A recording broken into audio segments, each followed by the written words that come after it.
जय गुरु जी। गुरु जी के चरणों में कोटि कोटि नमन, अनंतम अनंतम अनंतम शुक्राना। संगत जी, आज सोमवार के दिन सुबह 5 बजे हम शुरू करने जा रहे हैं शिव पुराण का बहुत ही पवित्र पाठ, जो कि गुरु जी हमेशा कहते थे कि सारी संगत को, हर गृहस्थी को ये एक बार जरूर पढ़ना चाहिए। तो मैं आपके लिए अपलोड करूँगी 6:30 बजे। आप इसे सुनिए, डेली सुनिए, बहुत ही अच्छा रहता है। और जीवन में बहुत सी ऐसी चीज़ें होती हैं जो हमें शिव पुराण पढ़ने से हमारी पूरी हो जाती हैं। चलिए शुरू करते हैं शिव पुराण का पाठ। गुरु जी का नाम लेके इसे शुरू करते हैं।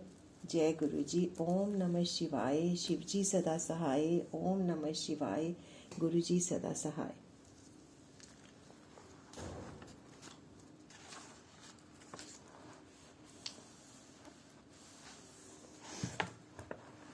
जय गुरु जी।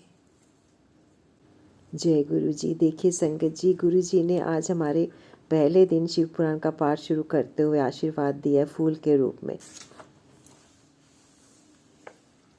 विधेश्वर संहिता से शुरू करते हैं।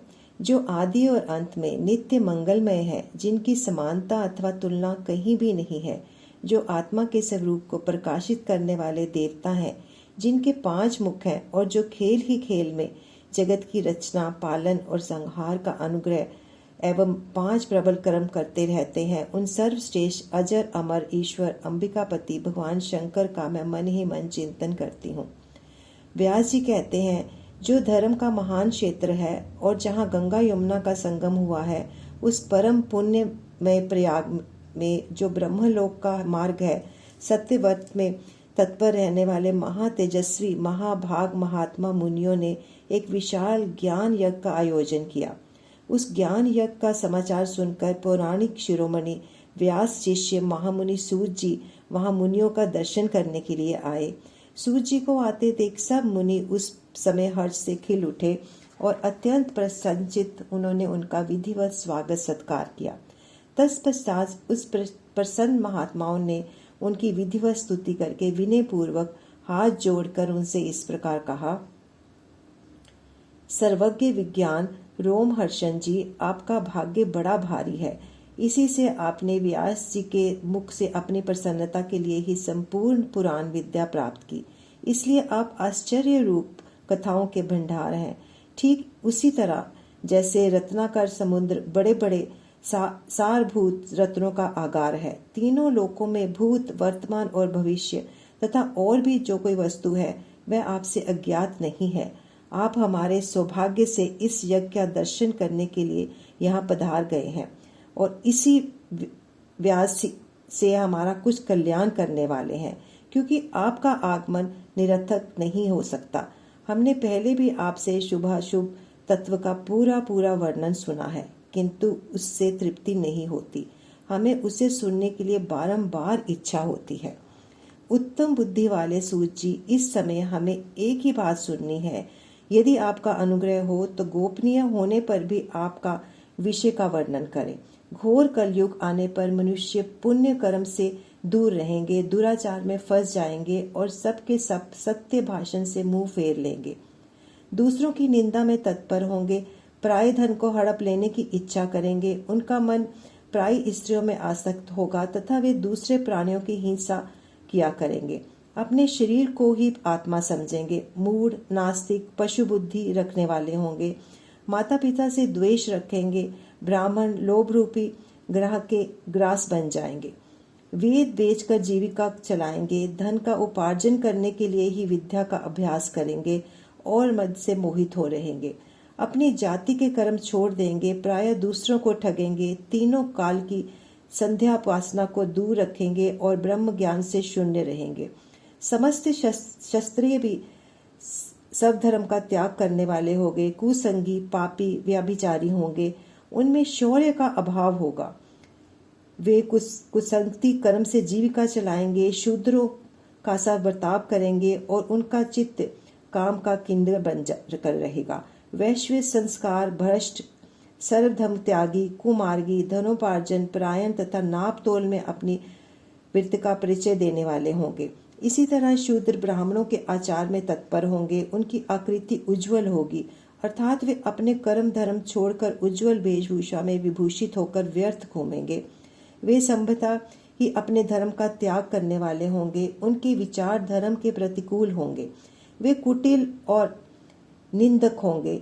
यदि धनी हुए तो कुकर्म में लग जाएंगे, विद्वान हुए तो वाद विवाद करने लगेंगे, अपने को कुलीन मानकर चारों वर्णों के वैवाहिक संबंध स्थापित करेंगे, समस्त वर्णों को अपने संपर्क से भ्रष्ट करेंगे। वे लोग अपनी अधिकार सीमा से बाहर जाकर दिव्य ज्योतित सत्कर्मों का अनुष्ठान करने वाले होंगे। कलयुग की स्त्रियां प्रायः सदाचार से भ्रष्ट और पति का अपमान करने वाली होंगी, सास ससुर से विद्रोह करेंगी, किसी से भय नहीं मानेंगी, मलिन भोजन करेंगी। उनका शील स्वभाव बहुत बुरा होगा और वे अपने पति की सेवा से सदा ही विमुख रहेंगी।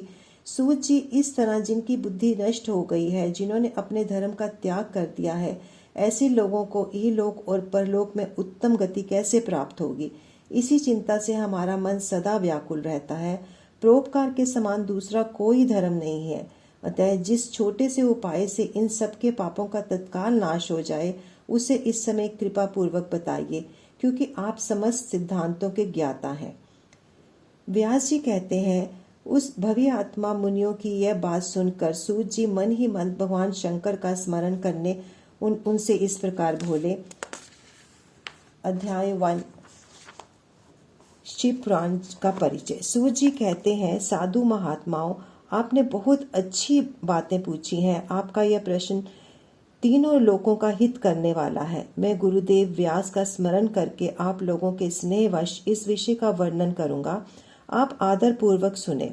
सबसे उत्तम जो शिव पुराण है, वे वेदांत का सार सर्वस्व है तथा वक्ता और श्रोताओं का समस्त पाप राशियों से उद्धार करने वाला है। इतना ही नहीं, वह परलोक में परमार्थ वस्तु को देने वाला है। कली के कल्प वैश राशि का विनाश करने वाला है। उसमें भगवान शिव के उत्तम यश का वर्णन है। ब्राह्मणों, धर्म, अर्थ, काम और मोक्ष, इन चारों पुरुषार्थों को देने वाला वह पुराण सदा ही अपने प्रभाव की दृष्टि से वृद्धि या विस्तार को प्राप्त हो रहा है। उस सर्वोत्तम शिव पुराण के अध्ययन मात्र से वे कलयुग के पाप सख्त जीव श्रेष्ठम गति को प्राप्त हो जाएंगे। कलयुग के महान उत्पात तभी तक जगत में निर्भय होकर विचरेंगे जब तक यहाँ शिव पुराण का उदय नहीं होगा। इसे वेद के तुल्य माना गया है। यह वेद कल्प पुराण का सबसे पहले भगवान शिव ने ही प्रेरण किया था। विदेश्वर संहिता, रुद्र संहिता, विनायक संहिता, उमा संहिता, मातृ संहिता, एकादश रुद्र संहिता, कैलाश संहिता, शतरुद्र संहिता, कोटिक रुद्र संहिता, सहस्त्र कोटि रुद्र संहिता, वायव्य संहिता तथा धर्म संहिता, इस प्रकार इस पुराण के 12 भेद या खंड हैं। ये 12 संहिताएं अत्यंत पुण्यमयी मानी गई हैं। ब्राह्मणों, अब मैं उनके श्लोकों की संख्या बता रहा हूँ। आप लोग वह सब आदर पूर्वक सुने। विदेश्वर संहिता में 10,000 श्लोक है। रुद्र संहिता, विनायक संहिता, उमा संहिता और मातृ संहिता, इनमें प्रत्येक में 8,000 श्लोक हैं। ब्राह्मणों, एकादश रुद्र संहिता में 13,000, कैलाश संहिता में 6,000, शतरुद्र संहिता में 3,000, कोटि रुद्र संहिता में 9,000, सहस्त्र कोटि रुद्र संहिता में 11,000, वायव्य संहिता में 4,000 तथा धर्म संहिता में 12,000 श्लोक हैं। इस प्रकार मूल शिव पुराण की श्लोक संख्या 1,00,000 है, परंतु व्यास जी ने उसे 24,000 श्लोकों में संक्षिप्त कर दिया है। पुराणों की कर्म संख्या के विचार से इस शिव पुराण का स्थान चौथा है। इसमें 7 संहिताएं हैं। पुण्य काल में भगवान शिव ने श्लोक संख्या की दृष्टि से 100 करोड़ श्लोकों का एक ही पुराण ग्रंथ ग्रथित किया था। सृष्टि के आदि में निर्मित हुआ यह पुराण साहित्य अत्यंत विस्तृत था। फिर द्वापर आदि युग में व्यास आदि महर्षियों ने जब पुराण का 18 भागों में विभाजन कर दिया, उस समय संपूर्ण पुराणों का संक्षिप्त स्वरूप केवल 4,00,000 श्लोकों का रह गया। उस समय उन्होंने शिव पुराण का 24,000 श्लोकों में प्रतिपादन किया। यही इसके श्लोकों की संख्या है। यह वेद तुल्य पुराण 7 संहिताओं में बटा हुआ है। इसकी पहली संहिता का नाम विदेश्वर संहिता है, दूसरी रुद्र संहिता समझनी चाहिए, तीसरी का नाम शतरुद्र संहिता, चौथी का कोटि रुद्र संहिता, पांचवी का उमा संहिता, छठी का कैलाश संहिता और सातवीं का नाम वायव्य संहिता है। इस प्रकार ये 7 संहिताएं मानी गई हैं। इन 7 संहिताओं से युक्त दिव्य शिव पुराण वेद के तुल्य प्रामाणिक तथा सबसे उत्कृष्ट गति प्रदान करने वाला है। यह निर्मल शिव पुराण भगवान शिव के द्वारा ही प्रतिपादित है। इसे शैव शिरोमणि भगवान व्यास ने संक्षेप से संकलित किया है। यह समस्त जीव समुदाय के लिए उपकार कारक, त्रिविध तापों का नाश करने वाला, तुलना रहित एवं सत्पुरुषों को कल्याण प्रदान करने वाला है। इसमें वेदांत, विज्ञानमय, प्रधान तथा निष्पट धर्म का प्रतिपादन किया गया है। यह पुराण ईर्ष्या रहित अंतःकरण वाले विद्वानों के लिए जानने के लिए वस्तु है। इसमें श्रेष्ठ मंत्र समूहों का संकलन है तथा धर्म, अर्थ, काम इस त्रिवर्ण की प्राप्ति के साधन का भी वर्णन है। यह उत्तम शिव पुराण समस्त पुराणों में श्रेष्ठ है। वेद वेदांत वेद रूप से विस्लित परम वस्तु परमात्मा इसमें गान किया गया है। जो बड़े आदर से इसे पढ़ता और सुनता है वह भगवान शिव का प्रिय होकर परम गति को प्राप्त होता है। व्यास जी कहते हैं, सूत जी का यह वचन सुनकर वे सब महर्षि बोले, अब आप हमें वेदांत सार सर्वरूप अद्भुत शिव पुराण की कथा सुनाइए। सूत जी ने कहा, आप सब महर्षिगण रोग शोक से रहित कल्याण में भगवान शिव का स्मरण करके पुराण वर्णन शिव पुराण की जो वेद के सार तत्व से प्रकट हुआ कथा सुनिए। शिव पुराण में भक्ति, ज्ञान और वैराग्य इन तीनों का प्रतिपूर्ण गान किया गया है और वेदांत वे विशेष रूप से वर्णन है। इस वर्तमान कल्प में जब सृष्टि धर्म आरंभ हुआ था, उन दिनों 6 कुलों के महर्षि परस्पर वाद विवाद करते हुए कहने लगे, अमुक वस्तु सबसे उत्कृष्ट है और अमुक नहीं है। उनके इस विवाद ने अत्यंत महान रूप धारण कर लिया। तब वे सब के सब अपनी शंका के समाधान के लिए सृष्टिकर्ता अविनाशी ब्रह्मा जी के पास गए और हाथ जोड़कर विनय भरी वाणी में बोले, हे प्रभु, आप संपूर्ण जगत को धारण पोषण करने वाले तथा समस्त कारणों के भी कारण हैं। हम यह जानना चाहते हैं कि संपूर्ण तत्वों से परे परातत्व पुराण पुरुष कौन है। ब्रह्मा जी ने कहा, जहाँ से मन सहित वाणी उन्हें ना पाकर लौट आती हो तथा जिनमें ब्रह्मा, विष्णु, रुद्र और इंद्र आदि से युक्त यह संपूर्ण जगत समस्त भूतों एवं इंद्रियों के साथ पहले प्रकट हुआ है, वे ही ये देव महादेव सर्वज्ञ एवं संपूर्ण जगत के स्वामी है। ये ही सबसे उत्कृष्ट है। भक्ति से ही इनका साक्षात्कार होता है। दूसरे किसी उपाय से कहीं इनका दर्शन नहीं हो सकता।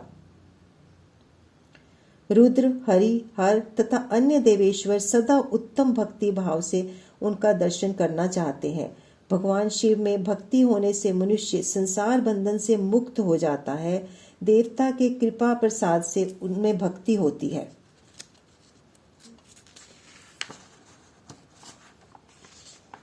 और भक्ति से देवता का कृपा प्रसाद प्राप्त होता है। ठीक उसी तरह जैसे यहाँ अंकुर से बीज और बीज से अंकुर पैदा होता है।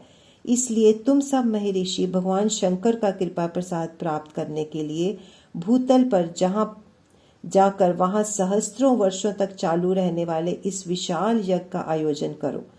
इन यज्ञपति भगवान शिव की ही कृपा से आपके वेदांत विद्या के सारभूत साध्य साधन का ज्ञान होता है। शिव पद की प्राप्ति ही साध्य है, उनकी सेवा ही साधन है तथा उनके प्रसाद से जो नित्य नैमित्तिक आदि फलों की ओर निग्रह होता है वही साधक है। कर्म का अनुष्ठान करके उनके महान फल को भगवान शिव के चरणों में समर्पित कर देना ही परमेश्वर पद की प्राप्ति है। आदि के कर्म से प्राप्त होने वाली मुक्ति है। आदि के क्रम से प्राप्त होने वाली मुक्ति है। उन पुरुषों की भक्ति के अनुसार उन सबको उत्कृष्ट फल की प्राप्ति होती है। उस भक्ति के साधन अनेक प्रकार के हैं जिनका साक्षात महेश्वर ने ही प्रतिपादन किया है। उनमें से सारे सारभूत साधन को संक्षिप्त करके मैं बता रहा हूँ। कान से भगवान के नाम, गुण और लीलाओं का श्रवण, वाणी द्वारा इनका कीर्तन तथा मन के द्वारा उनका मनन, इन तीनों को महान साधन कहा गया है। तात्पर्य यह है कि महेश्वर का श्रवण, कीर्तन और मनन करना चाहिए। यह श्रुति का वाक्य हम सबके लिए प्राणभूत है। इसी साधन से संपूर्ण मनोरथों की सिद्धि में लगे हुए आप लोग परम साध्य को प्राप्त हो। लोग प्रत्यक्ष व्यक्ति को आंख से देखकर उसमें प्रवृत्त होते हैं, परंतु जिस वस्तु का कहीं भी प्रत्यक्ष दर्शन नहीं होता उसे शरण इंद्रिय द्वारा ज्ञान सुनकर मनुष्य उसमें प्राप्ति के लिए चेष्टा करता है। अतः पहला साधन शरण ही है। इसके द्वारा गुरु के मुख से तत्व को सुनकर श्रेष्ठ बुद्धि वाला विद्वान पुरुष अन्य साधन कीर्तन एवं मनन की सिद्धि करे। क्रमशः मनन प्रयत्न इस साधन की अच्छी तरह साधना कर लेने पर उसके द्वारा आदि के क्रम से धीरे धीरे भगवान शिव का संयोग प्राप्त होता है। पहले सारे अंगों के रोग नष्ट हो जाते हैं, फिर सब प्रकार का लौकिक आनंद ही विलीन हो जाता है।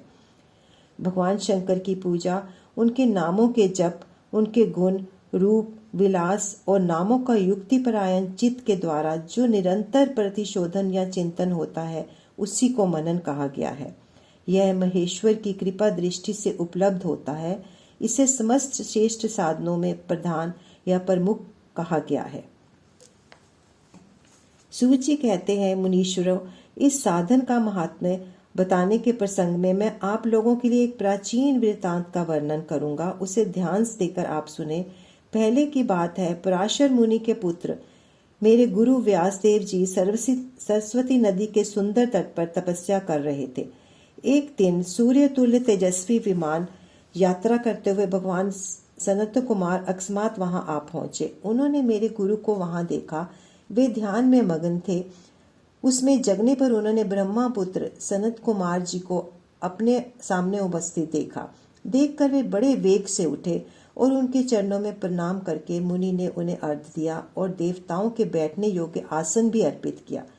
तब प्रसन्न होकर भगवान सनत कुमार विनीत भाव से खड़े होकर व्यास जी के गंभीर वाणी से बोले, मुने, तुम सत्य वस्तु का चिंतन करो। यह सत्य पदार्थ भगवान शिव ही है जो तुम्हारे शास्त्राकार के विषय होंगे। भगवान शंकर का श्रवण, कीर्तन, मनन, ये 3 साधन कहे गए हैं। ये तीनों ही वेद सम्मत हैं। पूर्व काल में मैं दूसरे साधनों के में पढ़कर घूमता फिरता मंदराचल जा पहुंचा और वहां तपस्या करने लगा।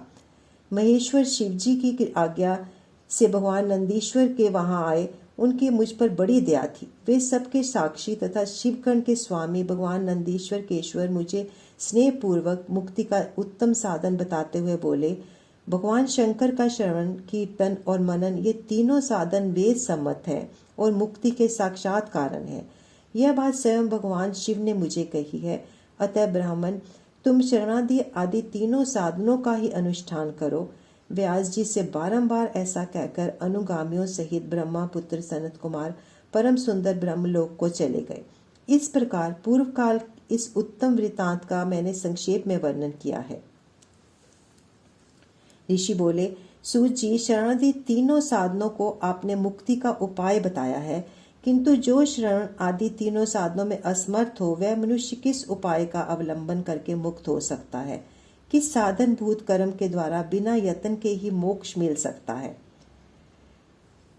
सूत जी बोले, शौनक, जो श्रवण, कीर्तन और मनन इन तीनों साधनों के अनुष्ठान में समर्थ ना हो वह भगवान शंकर के लिंग एवं मूर्ति की स्थापना करके नित्य उनकी पूजा करे। जो संसार सागर से पार हो सकता है, वचना अथवा छल न करते हुए अपनी शक्ति के अनुसार धन राशि ले जाए, उसे शिव लिंग अथवा शिव मूर्ति की सेवा के लिए अर्पित कर दे। साथ ही निरंतर इस लिंग एवं मूर्ति की पूजा भी करे। इसके लिए भक्ति भाव से मंडप, गोपुर, तीर्थ, मठ एवं क्षेत्र की स्थापना करे तथा उत्सव रचाए। वस्त्र, गंध, पुष्प, धूप, दीप, पुआ और शाक आदि व्यंजनों से युक्त भांति भांति के भोग नैवेद्य के रूप में समर्पित करे। छत्र, ध्वजा, व्यंजन, चामर तथा अन्य अंगों सहित राजो प्रचार की भांति सब समान भगवान शिव के लिंग एवं मूर्ति को चढ़ाए। पद्र दीक्षा, नमस्कार तथा यथाशक्ति जप करे। आवाहन से लेकर विसर्जन तक सारा कार्य प्रतिदिन भक्ति भाव से संपन्न करे।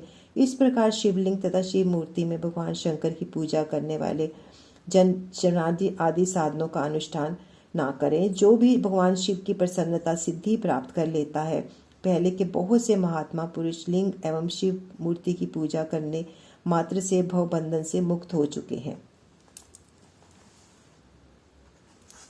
ऋषियों ने पूछा, मूर्ति में ही स्वस्थ देवताओं की पूजा होती है, लिंग में नहीं, परंतु भगवान शिव जी पूजा उस समय उस जगह मूर्ति में और लिंग में भी क्यों की जाती है? सूत जी ने कहा, मुनीश्वरों, तुम्हारा यह प्रश्न तो बड़ा ही पवित्र और अत्यंत अद्भुत है। इस विषय में महादेव जी ही वक्ता हो सकते हैं, दूसरा कोई पुरुष कभी और कहीं भी इसका प्रतिपादन नहीं कर सकता। इस प्रश्न के समाधान के लिए भगवान शिव ने जो कुछ कहा है उसे मैंने गुरु जी के मुख से जिस प्रकार सुना है उसी तरह क्रमशः वर्णन करूंगा। एकमात्र भगवान शिव ही ब्रह्म रूप होने के कारण निष्कल निराकार कहे गए हैं। रूपवान होने के कारण उन्हें सकल भी कहा गया है, इसलिए वे सकल और निष्फल दोनों ही हैं। शिव के निष्कल निराकार होने के कारण ही उनकी पूजा का आधारभूत लिंग भी निराकार ही प्राप्त हुआ है, अर्थात शिवलिंग शिव के निराकार स्वरूप का प्रतीक है। इसी तरह शिव के सकल तथा साकार होने के कारण उनकी पूजा का आधारभूत विग्रह साकार होता है, अर्थात शिव का साकार विग्रह उनके साकार स्वरूप का प्रतीक है।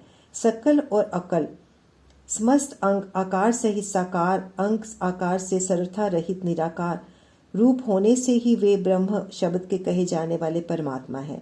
यही कारण है जब लोग लिंग और मूर्ति दोनों में ही सदा भगवान शिव की पूजा करते हैं, शिव जी से भिन्न जो दूसरे देवता हैं वे साक्षात ब्रह्मा नहीं है, इसलिए कहीं भी उनके लिए निराकार लिंग उपलब्ध नहीं होता।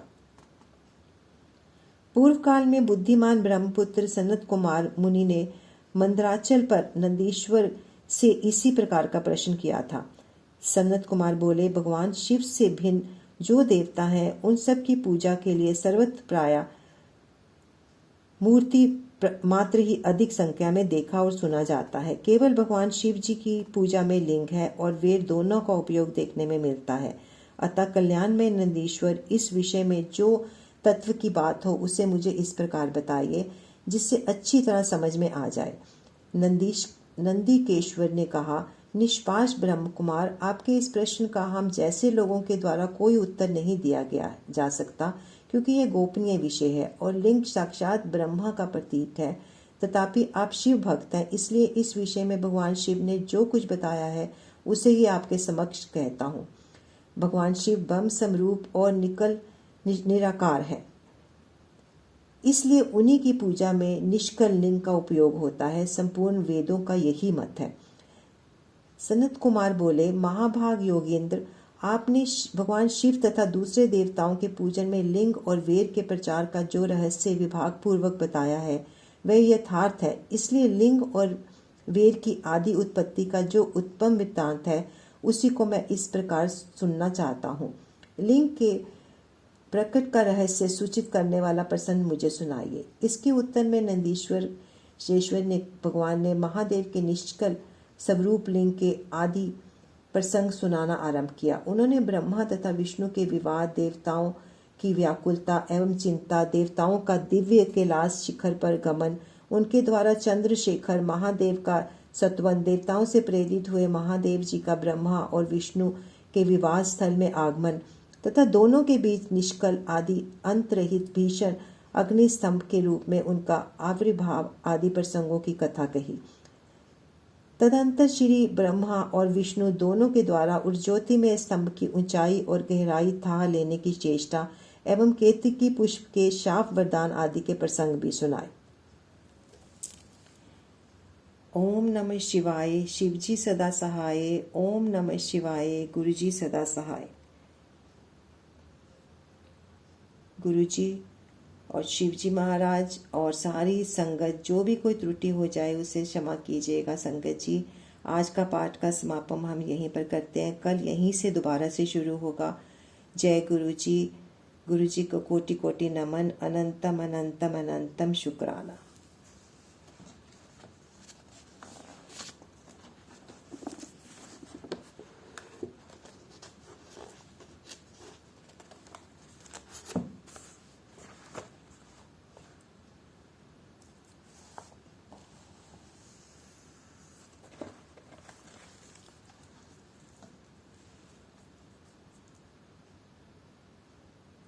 जय गुरु जी।